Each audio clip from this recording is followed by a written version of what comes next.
1 minute, you're just in the womb, sucking your thumb, all safe, secure and comfy, and whammo, out you come into the bright lights of a hospital, sterile walls of strangers, and a pair of barbecue tongs. Whammo, big shot of Hep B vax, right up the yin-yang. Welcome to the world, kiddo. And then it just goes on from there, doesn't it, for these kids these days? If you're lucky, you might get to spend 6 months with your mum and dad, maybe 3 years if you're extra lucky before you're off to preschool with the other trainee inmates. Just abandoned with strangers. No mum, no dad. They're too busy, off working to pay for preschool and to put a roof over your head. You got to work for a living, you got to pay for a roof over your head. 4 walls and a piece of tin kind of system's a bit broke, isn't it? These kids are stuck right in the middle of it. You're in there with the other trainee inmate sitting in the sandpit, shooting yourself and eating your own earwax, trying to figure out what this world is, through the bars out the preschool at the side of the road, looking out onto the road. What's going on? No grandma. Out of there into maximum security. Big school. Maximum security. C-wing. Kindergarten 3. Orange section. where the destruction of the human spirit and the indoctrination and the breaking of minds just ramps up, doesn't it? Behind those fences, behind those walls. Sit still in the 4 walls and while they beat the crap out of the love and freedom and expression out of us. Got to be all the same. You're a ward of the state now. We don't want you being trapeze artists and surfers and engineers and philosophers, musos. No, we don't want change. You're all the same. You got to sit in this room, and we don't care if you're jacked up to the hilt on dairy, shitbox dairy, and white flour and refined sugars and oils.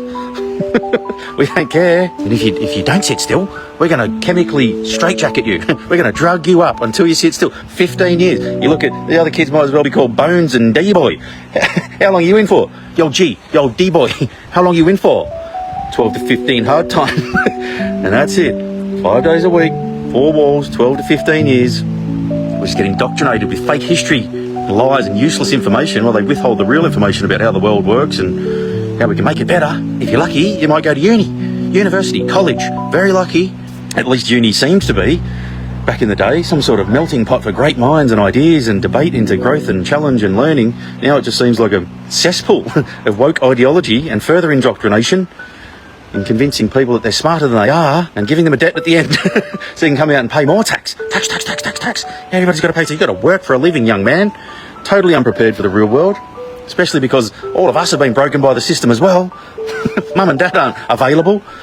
They're all out on their feet, spat out in the world with no substance. The world used to be into Beethoven and discuss philosophy and architecture and astrology. Now what? Who are the idols now? P. Diddy and other rappers that have been sodomised by said P. Diddy, and chicks with drug dealer lips, the IQ of a 14-year-old, and the personality of a dried banana, and money. Success is money. No substance. Then you can buy an identity. Just clamour over everybody you can to get money, and then you can buy an identity.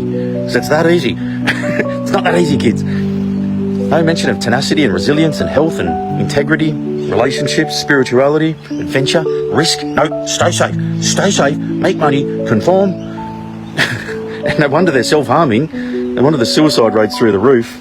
I've been saying for 5 years these kids will fix this. They know shit that we don't even know. And the beauty of a broken system is what? That it can be fixed. When it breaks, it fixes. And this day and age, the breaking has the ability to fix itself. We've got the transparency to see who broke it, and we've got the alternatives to be able to fix it. It's a very exciting time to be alive. These kids will fix this, and they're nowhere near as far gone as we think they are.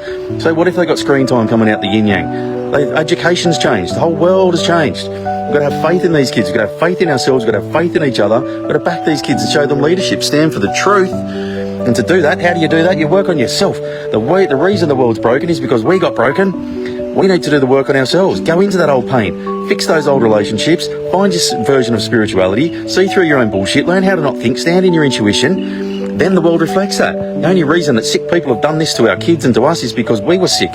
When we're not sick anymore, these people don't even exist. I just wanted to lay that foundation now, because it really is a sick system and it really is broken, but it really is about to be fixed. Very exciting time to be alive. The world needs to know that the human spirit is alive and well. The spirit of the world, source spirit. Got to keep living that. Got to keep telling that. Got to keep personifying that. Getting excited. And kids have got to be at the forefront of that. This world is not fucked. We don't hand it over. We don't hand the kids. We have faith in each other and the kids. We've got the transparency to see who's done this and the alternatives to fix it. And we will. So stand up for yourself, stand in your truth. That'll reflect on the kids, and go to a stand in the park and do something else. Move your body. We don't just hand over our world. Yeehaw!